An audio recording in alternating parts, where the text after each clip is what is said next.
আসসালামু আলাইকুম, আশা করি সবাই ভালো আছেন। আজকে আমি আপনাদের সাথে একটি ফাইবার নিউ আপডেট নিয়ে আলোচনা করব। সেটা হচ্ছে যে অলরেডি যারা গিগ ক্রিয়েট করে ফেলছেন প্রোগ্রামিং অ্যান্ড টেক ক্যাটাগরিতে, তারা অনেকেই জানেন না যে অটোমেটিক ফাইবার গিগ যে ক্যাটাগরিগুলো ছিল এগুলো রিপ্লেস করে ফেলছে। তো এটার কারণে মূলত একটু প্রবলেম হচ্ছে। অনেকে বলতেছেন যে ব্রিফ ম্যাচ আসতেছে না, বিভিন্ন ধরনের প্রবলেম আছে। এগুলা আমার রিসার্চ করে আপনাদের সাথে শেয়ার করব। সো এই প্রবলেমটা অনেকেই আছে জানেন না, যেহেতু আপনারা গিগ ক্রিয়েট করে আপনারা বসে আছেন, অথচ গিগ সম্পর্কে কোনো রিসার্চ করতেছেন না। আমি কয়েকদিন আগে এই গিগ এডিট করতে গিয়ে এই প্রবলেমটা ধরা পড়ছে। সো প্রবলেমটা বলতে এখানে তেমন কোনো প্রবলেম নাই, এখানে জাস্ট ফাইবার কিছু ক্যাটাগরি আপডেট করে ফেলছে আমাদের প্রোগ্রামিং এন্ড টেক যারা আছেন তাদের। আরো যেমন বিভিন্ন ধরনের ক্যাটাগরি আছে, ডিজিটাল মার্কেটিং, গ্রাফিক ডিজাইন, ওইগুলা নিয়ে যেহেতু রিসার্চ করি নাই, ওইগুলাতে ক্যাটাগরি আপডেট আসছে কিনা সেগুলো আমার জানা নেই। সো যেহেতু আমি নিজে প্রোগ্রামিং টেকে তারপরে এখানে ওয়ার্ডপ্রেস দিছিলাম, দেওয়ার পরে এখানে আপনি ফুল ওয়েবসাইট ক্রিয়েশন দিয়েছিলাম। সো যেহেতু এগুলো অটোমেটিক রিপ্লেস করে ফেলছে। সো দেখেন এখানে আমি যদি যাওয়ার পর এখানে প্রোগ্রামিং টেকে গেলে দেখেন ওয়েবসাইট ডেভেলপমেন্ট এবং ওয়েবসাইট মেইনটেনেন্স, এই দুইটা কিন্তু নিউ মানে ক্যাটাগরি নিয়ে আসছে। এগুলো নিয়ে আসার কারণে মূলত যারা ব্রিফ পাচ্ছেন না, বায়ার যে সময় আপনার একদম সঠিকভাবে ক্যাটাগরিগুলো সিলেক্ট করে দেবে, অটোমেটিক আপনার ব্রিফ পাওয়া শুরু করবেন। সো এই জন্য আপনারা ব্রিফ পাইতেছেন না। কারণটা হচ্ছে যে আপনারা যারা যারা এখানে ওয়ার্ডপ্রেস সিলেক্ট করে রাখছিলেন, এখানে কিন্তু ওয়ার্ডপ্রেস সিলেক্ট করার অপশন নাই। এখানে এখানে আপনি নিয়ে আসছে কি ওয়েবসাইট ডেভেলপমেন্ট। এখানে আমি যদি ক্লিক করি, দেখেন প্রোগ্রামিংটাকে এখানে ওয়েবসাইট ডেভেলপমেন্টে যাই, দেওয়ার পরে এখানে দেখেন ওয়ার্ডপ্রেস, কাস্টম ওয়েবসাইট, উইক্স, মানে এগুলা এক একটা সিএমএস। এখানে যদি ওয়ার্ডপ্রেসে যান, এখানে কিন্তু আগে এখানে সাব ক্যাটাগরি ছিল, কাস্টমাইজেশন, বাগ ফিস, বিভিন্ন ধরনের এখানে সাব ক্যাটাগরি ছিল। এখানে এই সাব ক্যাটাগরিগুলো আপনার কোথায় নিয়ে গেছে, এখানে গিয়ে আপনি দেখেন এখানে মেইনটেনেন্সে নিয়ে গেছে। ওয়েবসাইট মেইনটেনেন্সে ক্লিক করলে এখানে দেখেন এখানে কাস্টমাইজেশন, বাগ ফিস, ইনস্টলেশন, পারফরমেন্স। মানে এখানে যদি আপনি প্রোগ্রামিং টেকে আপনি কাস্টমাইজেশন গিগ দিতে চান, তাহলে অবশ্যই প্রোগ্রামিং টেকে গিয়ে মেইনটেনেন্স, ওয়েবসাইট মেইনটেনেন্স, তারপর কাস্টমাইজেশন সিলেক্ট করতে হবে।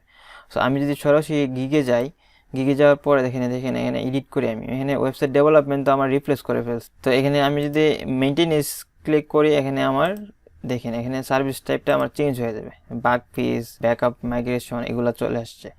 তো এখানে আপনি ওয়েবসাইট ডেভেলপমেন্ট দিবেন, তারপর এখানে ওয়ার্ডপ্রেস, শপিফাই, উইক্স এগুলো সিলেক্ট করতে পারবেন। তো আমি যেহেতু ওয়ার্ডপ্রেস সিলেক্ট করে রাখছিলাম, এখানে আমি সিলেক্ট করবো ওয়ার্ডপ্রেস। তারপর এখানে এই অপশনগুলো কিন্তু ছিল না, আগে ওয়েবসাইট টাইপ ছিল না। এখানে যাওয়ার পরে এখানে choose e commerce, business, landing page, blog, মানে এখানে যত ক্যাটাগরি ওয়েবসাইট আছে আপনি কিন্তু ওয়ার্ডপ্রেস থেকে আগে কিন্তু ই কমার্স ওয়েবসাইট ওয়ার্ডপ্রেসে সিলেক্ট করতে পারতেন না। এখানে আপনি ই কমার্স ডেভেলপমেন্টে গিয়ে ই কমার্স ওয়েবসাইট মানে সিলেক্ট করা যেত।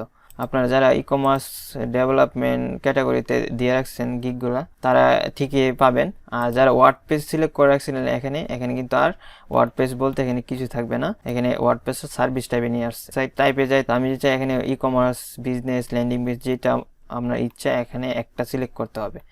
তো এগুলা করার কারণ হচ্ছে যে বায়ার আপনার যে সময় ব্রিফগুলা লিখবে, ওই সময় আপনার এই সবগুলা ক্যাটাগরি দিতে হবে। দেওয়ার পরে যারা এই ক্যাটাগরির সাথে ম্যাচ হবে, তাহলে অটোমেটিক আপনার কাছে ব্রিফ ম্যাচ চলে আসবে নোটিফিকেশন। তো এজন্য যারা এই ক্যাটাগরিগুলা সিলেক্ট করে না, এখানে কিন্তু আমার কিন্তু রিপ্লেস করে এতটুকু নিয়ে আসছে। নিয়ে আসার পরে কিন্তু এখানে চুজ, এখানে কিন্তু আমার রিপ্লেস করে নাই। যেহেতু করে নাই, এখানে আপনারা যারা এরকম সিলেক্ট করে রাখছিলেন, এখানে কিন্তু আপনার e commerce, business, landing page, আপনার এডুকেশন, পোর্টফোলিও, এখানে যে কোনো একটা সিলেক্ট করতে হবে। তো আমি এখানে বিজনেস সিলেক্ট করে দিলাম। তারপর এখানে ওয়েবসাইট ফিচার, ওয়েবসাইট ফিচারে কিন্তু এখানে আমি সবগুলা সিলেক্ট করে রাখছিলাম, অথচ রাখার পরও এখানে আপডেট আসার পর এগুলা চলে গেছে, সিলেক্টগুলো চলে গেছে। তো আপনারা কি করবেন, এখান থেকে সবগুলা যেগুলো দরকার আপনি এগুলো সিলেক্ট করবেন। তারপর এখানে প্লাগ ইন আছে, প্লাগ ইনে কিন্তু আমি এখানে সবগুলো সিলেক্ট করে রাখছিলাম, এখানে কিন্তু আমার অটোমেটিক চলে গেছে। তারপর এখানে আপনি এগুলা সিলেক্ট করবেন, সিলেক্ট করার পরে এখানে সেভ করবেন। তো সেভ করার পরে যদি আপনার ব্রিফ আসার সম্ভাবনা থাকে, সো এর জন্যই মূলত ব্রিফ আসতেছে না, এবং বিভিন্ন ধরনের আপডেটের কারণে এই ব্রিফগুলো আসতেছে না।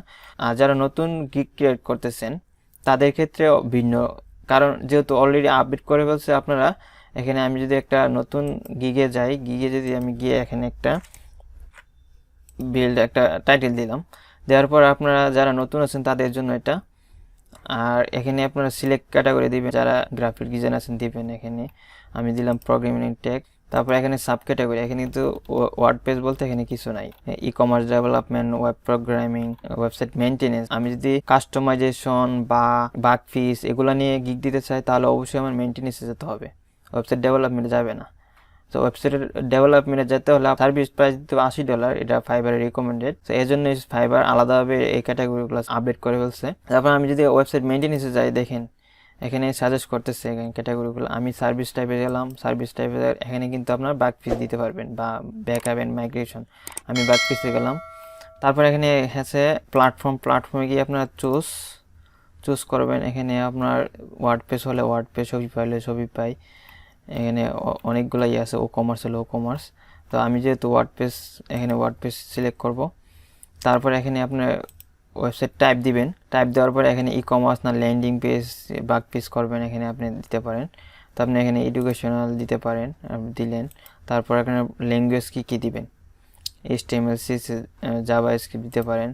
আপনি একাধিক সিলেক্ট করতে পারেন। এগুলা দেওয়ার কারণ হচ্ছে যে সময় আপনার বায়ার ব্রিফগুলো লিখবে, ওই সময় আপনার এইগুলা যদি আপনার সিলেক্ট করা দেয়, সিলেক্ট করার পর আপনার যে সময় ব্রিফগুলো সেন্ড করবে ওই সময় আপনার সাথে যদি ম্যাচ হয়, তাহলে আপনার কাছে অটোমেটিক একটা নোটিফিকেশন চলে আসবে, ব্রিফ নোটিফিকেশন। তারপর আপনি বায়ার সাথে কথা বলতে পারবেন, বায়ার কমিউনিকেশন করে আপনি কাজ নিতে পারবেন। এরকম আপডেট নিয়ে আমি ভিডিও দেওয়া শুরু করছি। ফাইবারে যত নতুন আপডেট নিয়ে আসতেছে, এগুলো নিয়ে আমি ভিডিও দেওয়া শুরু করছি। আপনারা যারা এরকম আপডেট নিয়ে ভিডিও চান, অবশ্যই আমাকে কমেন্টে জানাবেন। আর নেক্সট এরকম ভিডিও পেতে অবশ্যই চ্যানেলটা সাবস্ক্রাইব করে রাখবেন। সো আজকে এখানে বিদায় নিচ্ছি, সবাই ভালো থাকবেন, আল্লাহ হাফেজ।